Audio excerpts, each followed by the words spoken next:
The Premier League may be finished and FPL might be over for another season, but if you're thinking about playing Euro Fantasy 24, don't worry, I've got you covered with my first draft in today's video.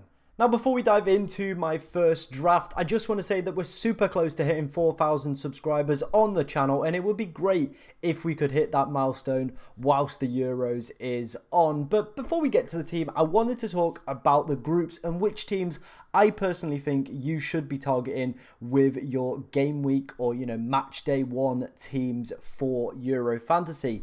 Now, I think Germany are definitely a strong contenders. Realistically, that you would be expecting them to top that group in their own home country as well. So, you would expect some very strong performances against the likes of Scotland, Hungary, and, a little bit less of a Switzerland side than we've seen in previous competitions as well. Group B, I probably wouldn't be looking at any players, maybe Italy for the first game week up against Albania, but other than that, it's probably a little bit of a void.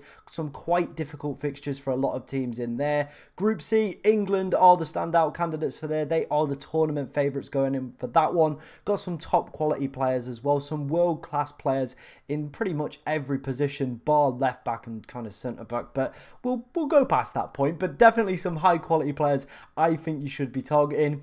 Group D, I definitely think France, they've got a strong opportunity to go and win this group. Netherlands will put up a good fight as well, but I think France are probably the team that you would be targeting out of that one. Belgium and Portugal in Group E and Group F for me are definitely teams I would be looking at, maybe even a double up, potentially even a triple up with some strong assets they've got. You would expect both teams to cruise through the group stage and do exceptionally well in the opening round of fixtures. But yeah, there's some of the teams I think you should be looking to target as well. If you are looking to join my mini league, we will have one set up, as you can see in the bottom right hand corner, for the Euros. If you do go on to win it, you will get a massive shout out from me on the YouTube, on the Twitter, so get yourself involved in that one. But that's enough waffle. Let's go and take a look at my first draft for match day one. And diving straight into my team, we're going to take a look first at the goalkeepers. I'm going to start off with Denis Dubois. I'm honestly going to apologise for every single butchering of names I make throughout this tournament. It's not one of my specialties, but he's going to be our starting goalkeeper. Now, you might be like, who is this guy? I've never heard of this guy. Well, he plays for Hungary. He's currently valued at 4 million in the game. Now, they do have another first choice goalkeeper who does play for Leipzig, but this guy played every single Euro qualifiers and has featured in 2 of the last friendlies. So I think he could be a little bit of an anomaly, maybe one of the 4 million goalkeepers. We're going to have to wait and see what they kind of line up with during the friendlies pre-Euro tournament. See if this guy does manage to keep his place. But I think for 4 million, he could be a little bit of a bargain. Maybe a player going under the radar. Now, obviously, he's not going to be our first choice goalkeeper. Our first choice goalkeeper is going to be Lunin, the Real Madrid goalkeeper who does play for Ukraine. They've got Romania in the opening games as well. He's 4.5 million, and I think he is the best 4.5 million goalkeeper that you can go for. He is quite highly owned as well, so I do expect him to be, kind of our majority goalkeeper. And you might be thinking, Tom, why are you not starting him? Why are you starting the other goalkeeper? Obviously, it doesn't work the same as FPL does this game. There is slight differences. If you see here, I'm just going to load up the date. Now, with this, each kind of at the end of each day, rather than match week, you do get to make manual substitutions. So if you've ever played Champions League Fantasy, it works very similar to that. And as you can see with the date, he plays on the 15th, Lunin plays on the 17th. So if he does play and manages to keep a clean sheet, it's definitely worth keeping him and not gambling. But if he, doesn't play or, doesn't, keep that clean sheet or pick up any points, then we can make the switch to Lunin because he plays at a later date. Right, let's move on to our back line. We're going to start off with Timothy Castagna. We all know him from the Premier League days, especially if you've been playing FPL Fantasy for the past few seasons. Been a very good asset in that game, very attack-minded, and with Belgium playing a wing-back system as well, I think he could be a little bit of a decent pickup. Very, very strong group for Belgium as well. You would expect maybe 1 or 2 clean sheets in there as well. And if he can go and pick up some attacking returns along the way as well, I think that could be very, very beneficial beneficial for our side. Moving on to our next defender, we're going to go to Denmark and we're going to go to Victor Christiansen. He's had a great season for Bologna. You know, they qualified for the Champions League this season in Serie A, and the reason that I've gone for him is I think Denmark, they probably are going to come second in England's group. A very good defensive record and a team that always seems to be quite kind of solid in defence. You know, I've gone for him over some of the other kind of more established centre-back names that we've known throughout the years if you've watched Premier League football, the likes of Joachim Andersen and Christiansen as well. But they're 5 million. This guy is 4.5 and has picked up a few assists, 2 goal, 3 assists for him for Bologna this season. So maybe a little bit of attacking threat in there as well. And for 4.5 million, I think he could be worth that extra 0.5 million saved as well. Moving on to our next defender, it is going to be Antonio Rudiger. Again, a player that a lot of people are going to be familiar with. I said, looking at the group stages as well, I think Germany should get out of it. Hopefully should keep a few clean sheets along the way as well. He, for me, seems a very sensible and safe pickup in that one. Moving on to our final defender. Again, looking at the bench, you know, we are probably going to be kept playing João Cancelo in the opening week. But Bednarek, he's here, a 4 million defender. He was the first one that I recognised as well. I checked, he does play for Poland in a back 5 system as well. So if we do need him, he does offer himself up as an option. But with Portugal being the final group to feature throughout the first match day, we are obviously going to play João Cancelo on the bench, and if we need him, he can come off. So yeah, he's the final one. He's got 2 goals and 3 assists for Barcelona this season, and I think Portugal as well have a strong expected clean sheet expectancy throughout this tournament, looking at some of the teams they are going to be playing as well. 2 goals for him in qualifying, so definitely got that attacking threat, and like I said, with this positive group as well, it would not surprise me to see Portugal do extremely well in the opening couple of games as well. So I think he's a really good pickup for the defensive areas. Right, let's move on into our midfield. We're going to start off with Jude Bellingham, obviously having a phenomenal season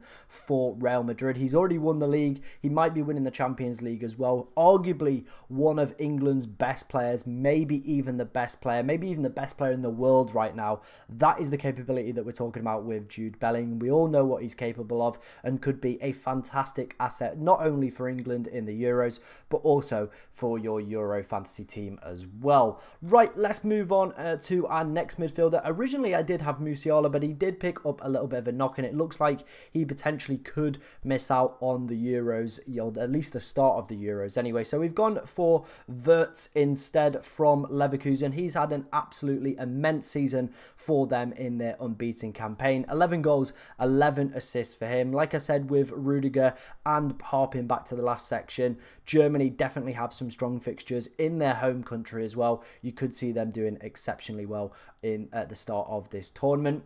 Moving on to the next player, and you might be like, Tom, why have you got Dominik Szoboszlai or Szoboszlai, however you want to pronounce it? I'm going to go Szoboszlai. Again, I do apologise for my pronunciations, but it might have been a disappointing season for Liverpool, but for national team, he's a little bit of a beast. He's a little bit of one of those players, very much kind of Xherdan Shaqiri over the past few years. You know, kind of steps up when the international stage is there for him. It's not the easiest group. It is the same group as Germany, Hungary, and Switzerland, and Scotland. So not the easiest of group, but with him, he is a penalty taker, he's a free kick taker, and he's a corner taker for the national team. He pretty much does absolutely everything as well. And in Euro qualifying as well, got 3 goals, and 3 assists, and he does play further forward than what he does for Liverpool and what we've seen from him in the Premier League this season. So for national team, he does seem a little bit like a beast. Like I said, does seem very much like Xherdan Shaqiri if you've ever played this Euro fantasy game before,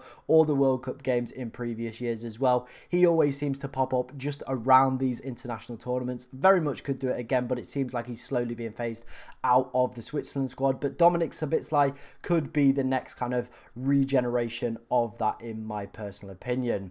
Right, let's move on to the final midfielder within the starting lineup.